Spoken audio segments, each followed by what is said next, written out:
Bonjour, bienvenue sur le podcast Hajime. Ici on parle de yoga, de sport, de bien-être, de développement personnel, d'entrepreneuriat et bien d'autres. Hajime, c'est avant tout des retraites de yoga en France et à l'étranger et des événements sportifs et bien-être. Je m'appelle Lisa, je suis la cofondatrice d'Hajime. Je suis professeure de yoga à Paris et coach sportif. J'aborde avec simplicité des sujets qui me tiennent à cœur dans ma vie de coach à Paris. Du coup, je suis trop contente de vous retrouver pour ce deuxième épisode. Vraiment un grand merci pour tous les retours que vous avez faits suite au tout premier, l'épisode de présentation.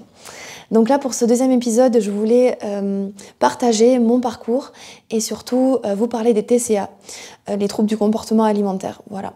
Donc c'est un sujet qui n'est pas facile pour moi d'aborder, même à l'oral, alors que pour le premier épisode, j'ai dit que l'oral, c'était plus facile pour moi que l'écrit. C'est un sujet quand même qui est encore difficile pour moi, donc si je bafouille ou si je cherche mes mots, ne m'en voulez pas s'il vous plaît. Donc voilà, pour vous remettre un petit peu les choses, suite à une expérience de jeûne de 6 jours que j'ai fait en 2021, en avril à peu près, j'ai mes TCA qui sont revenus. Donc je vais vous expliquer d'où ça sort déjà. Et donc du coup j'ai écrit un post Instagram en juillet 2021 où j'ai partagé ça et c'était la première fois que j'en parlais sur les réseaux sociaux. J'ai eu beaucoup de retours et beaucoup de personnes qui vivent la même chose. Donc on m'a demandé aussi de raconter mon parcours, d'où ça sortait, pourquoi, comment, à quel moment de ma vie. Donc voilà, c'est pour ça que je voulais prendre la parole aujourd'hui sur ça. Donc moi je suis originaire du sud de la France, du sud-ouest de Auch, à côté de Toulouse. Et j'ai grandi dans une famille de sportifs puisque mes parents sont professeurs de judo. Donc depuis que je suis toute petite, je suis dans ce milieu du sport où le poids est quand même... le poids a été un gros sujet dans la vie de mes parents puisque en étant compétiteur de judo, on fait très attention au poids, on est pesé à chaque début de compétition de judo. Donc si par exemple, j'ai n'importe quoi, on est au-dessus de 57 kilos, on est obligé de passer dans une autre catégorie. Donc le but c'est de rester en dessous. Enfin voilà, ça dépend de chacun, mais c'est pour donner un exemple. J'ai souvent entendu mes parents dire qu'ils avaient suivi beaucoup de régimes, des régimes très, très mauvais pour la santé physique et mentale, où ils mangeaient pratiquement rien pendant des jours pour descendre au poids qu'il fallait pour leur catégorie. Et puis après, ils sortaient de la compétition, ils allaient se goinfrer au McDo, j'en sais rien. Donc j'ai souvent entendu des histoires comme ça qui s'étaient passées dans leur enfance, enfin leur jeunesse, etc. Et après, dans mon enfance, en tout cas, ils m'ont jamais dit quoi que ce soit par rapport à mon poids, ils m'ont jamais dit de me mettre au régime ou quoi que ce soit, mais c'était quand même un sujet qui revenait souvent et je me rappelle que mon papa s'intéressait beaucoup à l'alimentation aussi, des nouveautés qui sortaient, des nouvelles études, etc. Et moi aussi, ça m'a donné aussi envie de m'intéresser à ça, de ce qui était bon pour le corps ou pas. Voilà, donc en gros, mon enfance avec mes parents, et ensuite donc moi j'ai fait du judo et j'ai fait de la danse et j'ai commencé à évoluer dans le milieu de la danse plus que le judo, donc j'en ai fait beaucoup plus jusqu'à en seconde partir en sport-études à Montpellier pendant 1 an pour pouvoir danser plus que j'aurais pu dans mon dans le lycée de ma ville. Et donc j'y suis restée 1 an. Après je suis revenue à Auch, donc chez moi.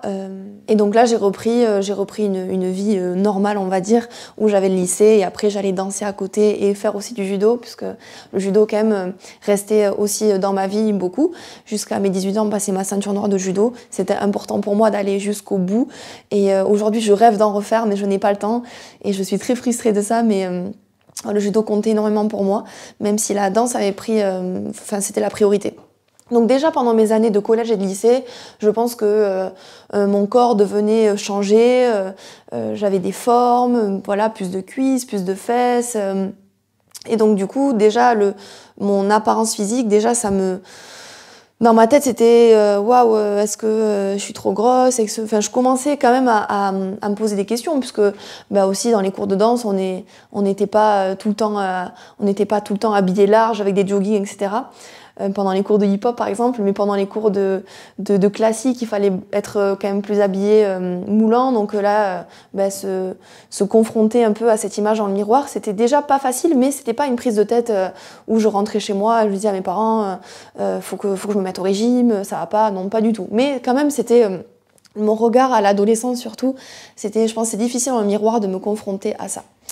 Donc voilà, et puis après le bac que j'ai passé du coup en 2014, après un bac S, je suis partie à Paris, donc j'ai passé une audition pour intégrer une école de danse à Paris.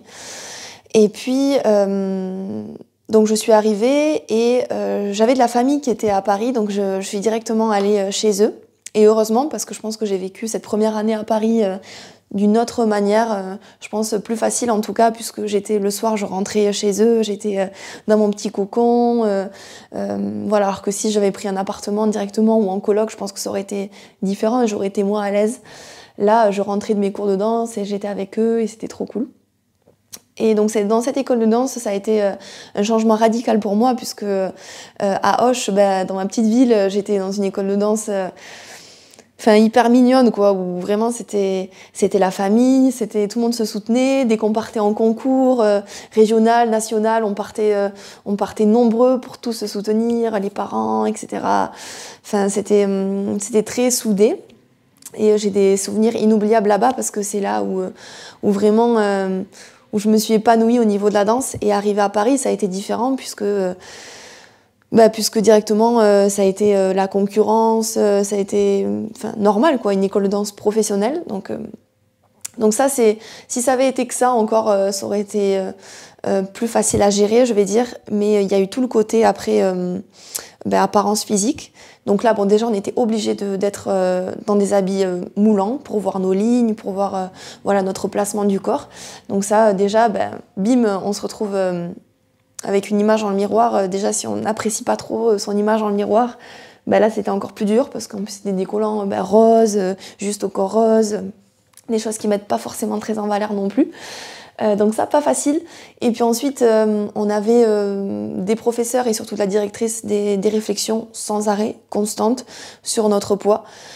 Comme quoi on était toutes trop grosses, comme quoi il fallait qu'on se mette au régime. Enfin bref, ça a été... quand je suis arrivée et que j'ai dû prendre ça un peu en pleine face, ça a été très difficile. Je comprenais pas, j'ai dit ok, mais on m'a toujours dit non plus que j'étais pas une danseuse classique et que du coup... c'était pas grave d'avoir des formes et que je pouvais aussi très bien assurer sur scène qu'une personne qui est très maigre et qui... voilà. Donc je comprenais pas trop, donc j'ai commencé à dire à mes parents, je pense qu'il faut que j'aille voir quelqu'un, une diététicienne, nutritionniste, je savais pas trop, pour perdre du poids et pour être comme ils le souhaitent à l'école.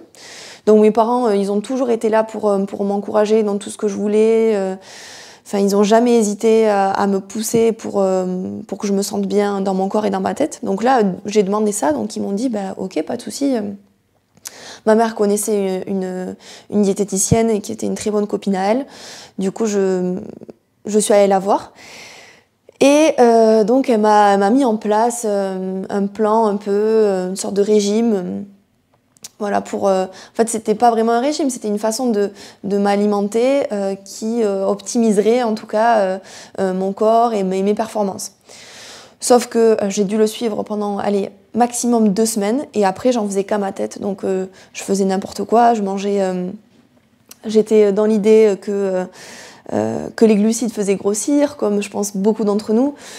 Voilà, donc à l'époque j'avais ça en tête, donc je mangeais plus de glucides, un petit peu de fruits, pour faire genre je mange des fruits, mais en vrai j'en mangeais pas beaucoup.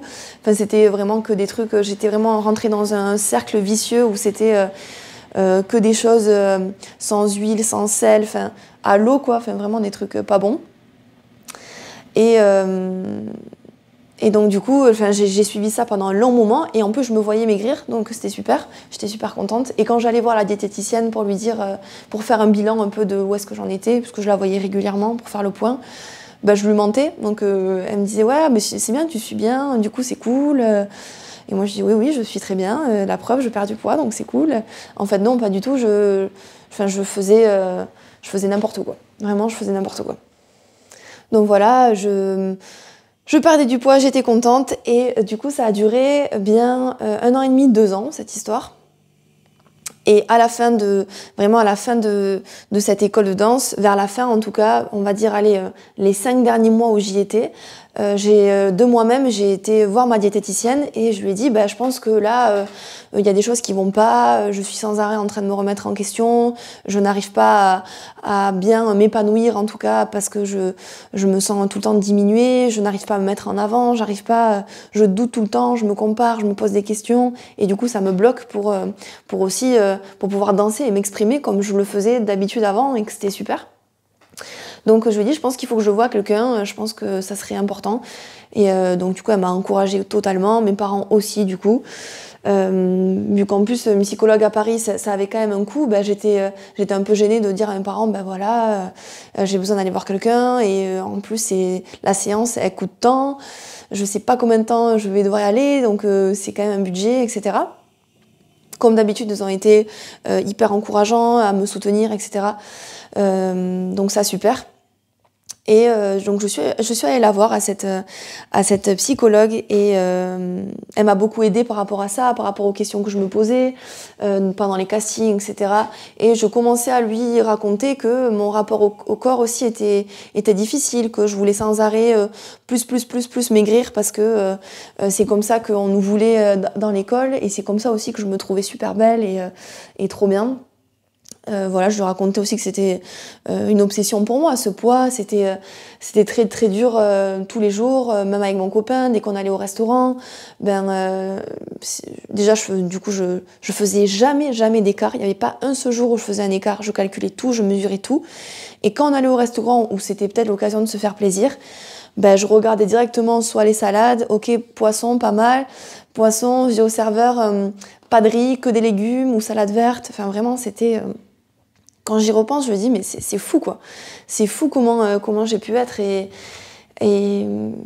comment maintenant j'ai complètement changé avec ça. Donc voilà ce qui s'est passé. J'ai été la voir. J'essaye un peu de revenir dans mes souvenirs. C'est pas facile. Mais donc voilà, elle m'aidait aussi par rapport à cette alimentation qui devenait de plus en plus problématique, on va dire, puisque j'avais quand même cette sensation de vide à l'intérieur de moi, comme je m'alimentais presque pas et en plus je prenais aucun plaisir à manger. Vraiment, je m'alimentais parce qu'il le fallait pour pouvoir danser, mais en vrai, je prenais aucun plaisir et je mangeais que des trucs de toute façon à l'eau, pas bon, jamais d'huile d'olive ou quoi que ce soit, jamais de matière grasse, jamais d'épices, jamais de sel. Enfin, c'était quand même assez poussé le truc. Donc voilà, je mangeais un peu par obligation. Donc on a commencé à aborder cette histoire de poids, mais on n'était pas encore trop dessus non plus. Jusqu'au jour où, avant de quitter, je pense, l'école de danse, il y a eu certaines crises qui sont arrivées. J'appelle ça des crises, mais bon, moi c'est comme ça que je l'appelle par rapport à mes crises de TCA. Je sais pas vous comment vous l'appelez, mais bon, moi en tout cas c'est le mot crise, mais c'est... Voilà. Et donc certaines phases où je m'alimentais et puis d'un coup, comme si il y avait un truc qui vrillait dans ma tête et je pouvais manger n'importe quoi, ce que je trouvais devant moi, donc dans mon frigo, dans mon placard, tout, du salé, du sucré, et je me jetais dessus à me goinfrer, même si je n'avais plus faim. Je mangeais comme si pour combler le vide que je ressentais à l'intérieur de moi. Je me goinfrais jusqu'à ne plus pouvoir m'arrêter. Et quand je m'arrêtais, j'étais écœurée de tout. J'étais à la limite d'aller me faire vomir tellement j'avais trop mangé, un trop plein. Et je me dégoûtais, vraiment, je me haïssais vraiment. C'était une relation à mon corps, vraiment, c'était insupportable. Vraiment, je le détestais, je me détestais à moi. Je me voyais dans le miroir, ça m'écœurait, quoi. Donc ça c'est arrivé vers la fin de l'école de danse et donc du coup là j'ai commencé à en parler à Myriam, donc du coup ma psychologue, et donc on a travaillé sur ça et ça a été super. Donc du coup je ferai un épisode je pense où je partagerai les petites solutions que j'ai trouvées aussi pour m'apaiser, pour aller mieux sur ça, ce qui me fait du bien encore aujourd'hui si jamais ça va pas, même si c'est arrivé il y a quelques mois, mais bref. Donc voilà, ce sera le sujet d'un épisode prochain. Là, je voulais juste vraiment parler de comment et quand c'était arrivé. Donc on a travaillé sur ça et heureusement, parce que je pense que je serais arrivée à un point où j'aurais été me faire vomir. Clairement, c'est même sûr, enfin, j'en suis persuadée à l'intérieur de moi, que si j'avais pas croisé sa route, je pense que je serais encore très très très très mal avec les troubles du comportement alimentaire. Donc voilà, elle m'a aussi ouvert les yeux, elle m'a jamais dit il faut que tu quittes l'école de danse, jamais, jamais, jamais. Elle m'a juste dit voilà, ok, qu'est-ce que tu aimes, qu'est-ce qui est bon pour toi, enfin voilà, elle m'a remis un peu les choses au clair dans ma tête et là je me suis dit ben en fait c'est le moment, il faut que je quitte cette école. Vraiment, il faut que j'arrête parce que sinon ça va encore plus me bouffer et ça va mal finir. Donc ça n'allait quand même pas, même si j'étais suivie par elle, c'était pas facile. Et on m'avait dit du coup, ça serait bien que tu fasses du yoga, ça pourrait t'apaiser. Des personnes que j'avais croisées à Paris qui m'avaient dit ça. Donc du coup j'ai commencé à prendre des cours de yoga et ça m'a fait du bien. Ça m'a fait du bien puisque du coup c'est devenu mon métier. Mais donc voilà, j'ai commencé à faire du yoga et j'ai quitté l'école. Je continuais aussi à l'avoir. Et ça allait du coup de mieux en mieux par rapport aux troubles du comportement alimentaire, même si en quittant l'école, ça s'est aggravé, on va dire, puisque j'ai revu mon corps changer, regrossir, puisque j'ai remangé normalement, même si je faisais très attention. J'ai revu mon corps bouger dans le miroir, revenir normal, quoi, et pas squelettique. Même si j'étais pas maigre, mais j'étais quand même... Enfin voilà, c'était arrivé un truc où ma famille et mon entourage non plus me disaient « Lisa, ça va pas, qu'est-ce qu'il y a, quoi ?» Bref, et du coup, arrêter l'école de danse, qui a été difficile pour moi, puisque je l'ai vu comme un échec. J'avais 19 ans, donc du coup ça a été... non, j'avais 20 ans. Je venais d'avoir 20 ans. Ça a été compliqué. Donc les troubles du comportement, ils se sont intensifiés quand j'ai quitté l'école, de revoir mon corps bouger. Mais du coup, j'étais toujours avec Myriam, donc c'était plus facile aussi pour moi de gérer ça. Et au fur et à mesure, en fait, en faisant du yoga, en me reprenant en main, je veux dire, dans ma vie, ok, qu'est-ce que tu veux faire, etc. J'ai trouvé des petits boulots pour gagner ma vie, quoi, du coup, parce que c'était que mes parents qui m'aidaient financièrement. J'en pouvais plus de leur demander de l'argent. Du coup, j'ai voulu me trouver un petit boulot, donc c'est ce que j'ai fait. J'ai continué le yoga en parallèle et je suis arrivée aussi chez Dynamo.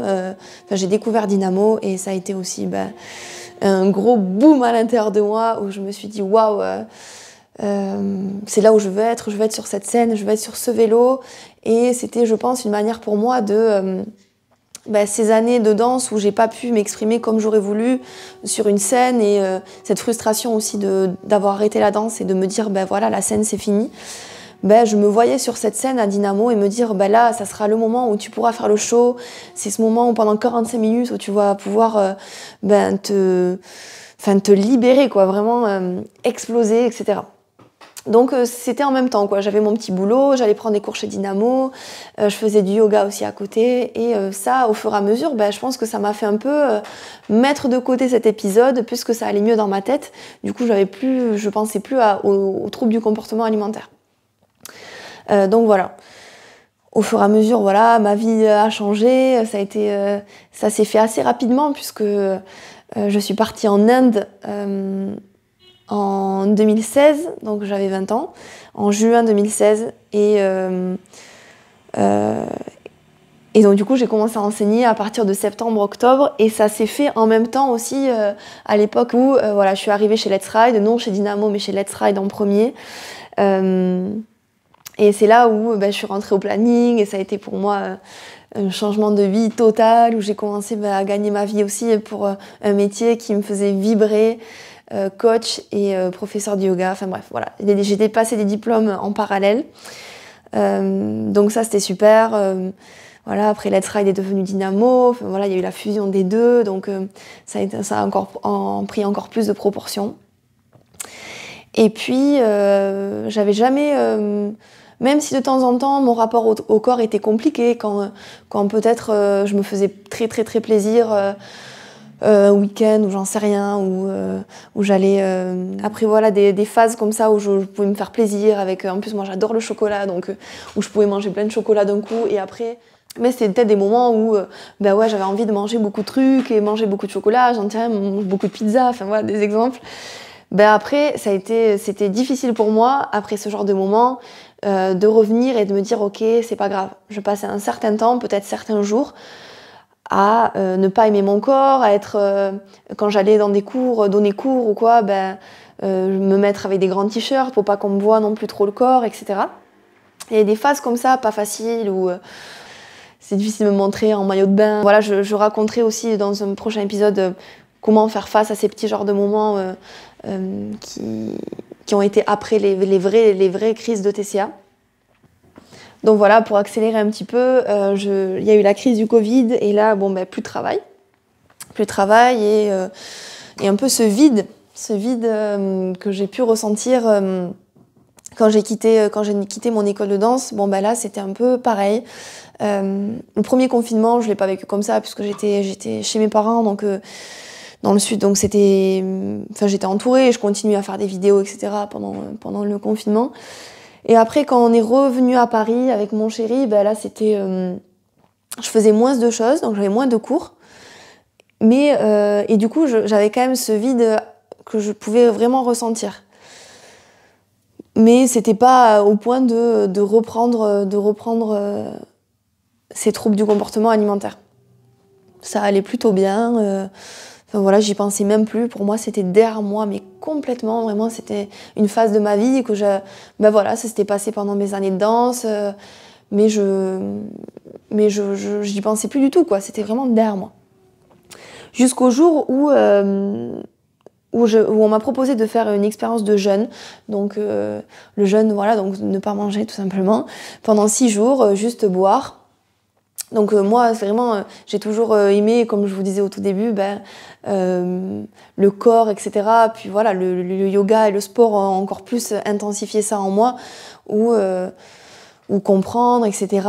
Pourquoi, dans ma tête, ma santé mentale, le jeûne, ça pourrait faire du bien aussi. Enfin bref, j'ai trouvé ça trop cool de le faire. En plus, c'était juste avant que les salles de sport réouvrent, donc j'en avais besoin. J'avais besoin de ce temps aussi pour moi. Où en plus j'ai décidé d'arrêter complètement les réseaux sociaux, de couper, d'être dans ma bulle pendant 6 jours. Donc voilà, c'était en plus avec une copine qui organisait ce jeûne. Et donc à aucun moment j'ai pensé à lui dire il y a quelques années j'ai vécu ça, mon rapport au corps, à l'alimentation, c'était très difficile. Jamais je pensais qu'il fallait lui dire. Je vous conseille de le dire si vous voulez faire un jeûne, puisque suite à ce jeûne, donc le jeûne s'est très bien passé, on était super bien encadrés, etc. Enfin vraiment, c'est une expérience que j'aurais envie de refaire, même si c'est pas forcément conseillé, vous comprendrez après pourquoi. C'est vraiment quelque chose que j'aurais envie de refaire, parce que pour moi, tous les bienfaits qu'on me disait du jeûne, dans le corps et dans la tête, j'ai pas pu vraiment le ressentir comme il fallait, puisque en rentrant de ce jeûne, donc déjà j'ai pas fait un jeûne, désolée, ça part un peu dans tous les sens, mais c'est quelque chose que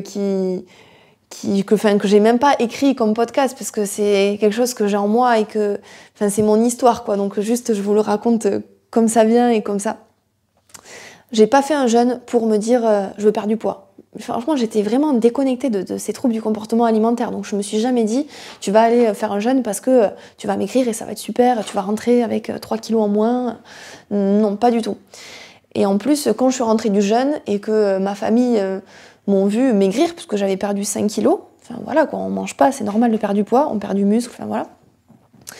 Ils m'ont directement dit, ça va, tu vas reprendre du poids. Après ça, tu sais qu'après ce jeûne-là, tu vas pas rester comme ça.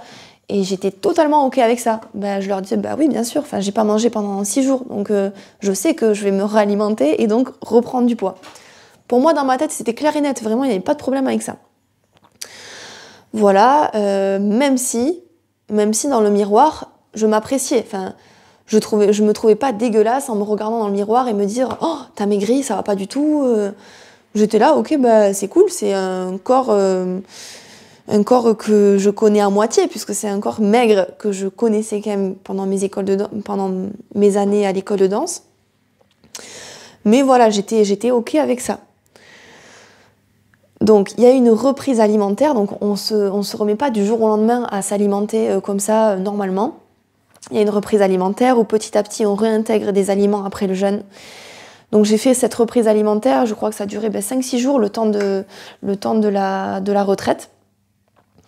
Et ensuite, quand j'ai quitté cette reprise alimentaire et que vraiment je me suis remise à avoir une vie normale, à aller au restaurant, à voir mes copines, etc., à remanger des trucs qui me faisaient plaisir, du chocolat, là, ça a été catastrophe, puisque je me suis revue cette époque d'école de danse où j'avais quitté l'école de danse et je me suis vue regrossir. Là, je me revoyais devant mon miroir en train de regrossir, etc.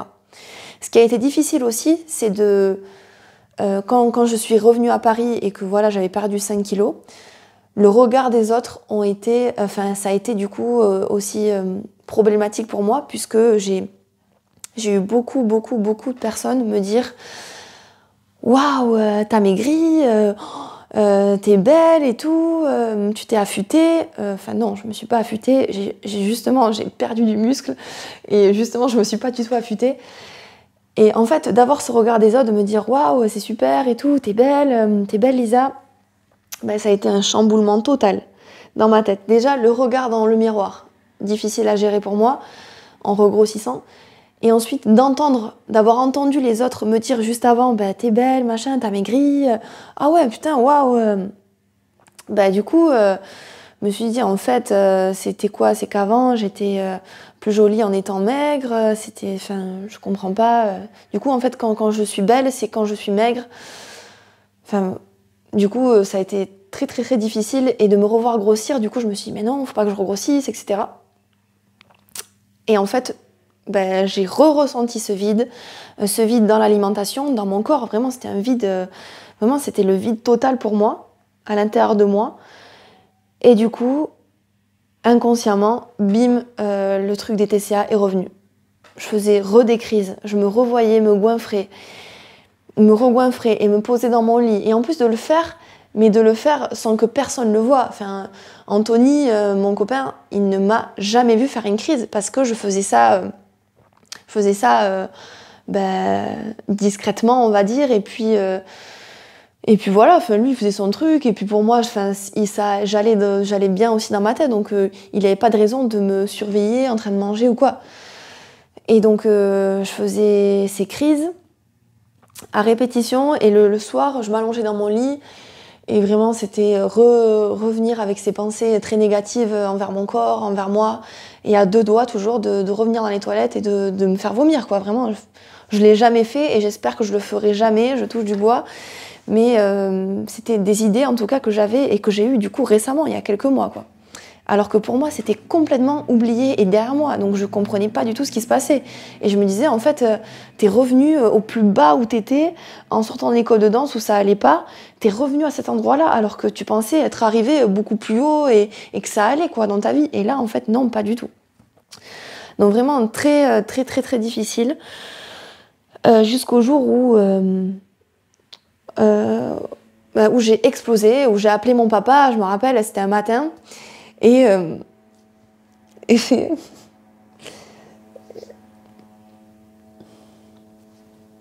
Désolée, c'est pas facile d'en reparler, et puis comme en plus c'est récent, du coup, j'ai tout encore, toutes les émotions que j'ai pu ressentir à ce moment-là, je les ai là, quoi. Donc j'ai appelé mon papa ce matin-là, et je lui ai dit... enfin ça va pas, et je lui ai tout raconté. Je me rappelle, c'était 6h du matin, parce que lui il va au boulot tôt, donc je l'appelle très tôt le matin. Et j'étais dans la cuisine enfermée parce que je voulais pas qu'Anthony m'entende, et je lui ai tout raconté. Et il m'a dit, mais écris-le, parle-en surtout, il faut que t'en parles, et écris-le. Et je pense que c'est grâce à lui aussi que ça a mûri dans ma tête, écris-le. Quand il m'a dit ça, tu peux l'écrire, tu peux en parler sur tes réseaux sociaux. Parce que je lui disais à mon père, je lui disais, ouais, voilà, en fait, ce qui me gêne aussi beaucoup, c'est que sur Instagram, je suis tout le temps en train de... Une image peut-être très positive et très, je vais dire lisse aussi, puisque je montre beaucoup de positif, mais pas les moments comme ça où ça allait pas. Et je lui ai dit ça, je lui ai dit, je suis très gênée par rapport à ça, et j'aurais envie en plus que les personnes me voient comme je suis vraiment, avec mes bons et mes mauvais côtés, mes moments où ça va pas, mes moments où ça va. Et donc il m'a dit, à ce moment-là, il m'a dit du coup, écris-le et puis parle-en. Enfin franchement, il n'y a aucune honte à avoir, et ça fait partie de la vie et c'est comme ça. Et il m'a dit, en plus je suis sûre qu'il y a d'autres personnes qui seront touchées aussi par ça, enfin qui sont touchées par les TCA. Donc je lui dis, oui, t'as raison, mais on verra. Enfin, ça s'est passé au mois de mai, et le post, je l'ai écrit en juillet. Donc il y a vraiment eu un moment où il a fallu que j'aille mieux dans ma tête aussi pour pouvoir en parler avant. Donc voilà, et à partir de ce moment-là où je lui en ai parlé à lui, j'en ai parlé à Anthony, j'en ai parlé à mes copines les plus proches. Et ça m'a vraiment fait du bien, et puis je regrettais de ne pas l'avoir fait avant, donc vraiment je reparlerai des conseils, de moi, des trucs que j'aurais à vous conseiller, c'est vraiment d'en parler au maximum. Mais bon, ça j'en parlerai dans un autre épisode. D'en parler au maximum, même si sur le moment... En fait, on est juste dans notre bulle et on a juste envie de garder ça pour nous, et on a honte, quoi, aussi. On a honte d'affronter ça. Donc j'en ai parlé et ça allait mieux. Voilà, j'ai vu aussi une naturopathe. À ce moment-là, j'ai été suivie par une super coach qui s'appelle Marion, et qui m'a beaucoup aidée aussi à traverser ça. Et c'est elle qui m'a dit, mais attends, mais le jeûne, c'est impossible de le faire si t'as des TCA. Enfin, c'est complètement interdit. Et j'étais là, bon, c'est interdit, mais je savais pas du tout. Ah si, quand on a vécu des TCA, en fait les TCA, tu les as tout le temps en toi, du coup ça peut ressortir à n'importe quel moment.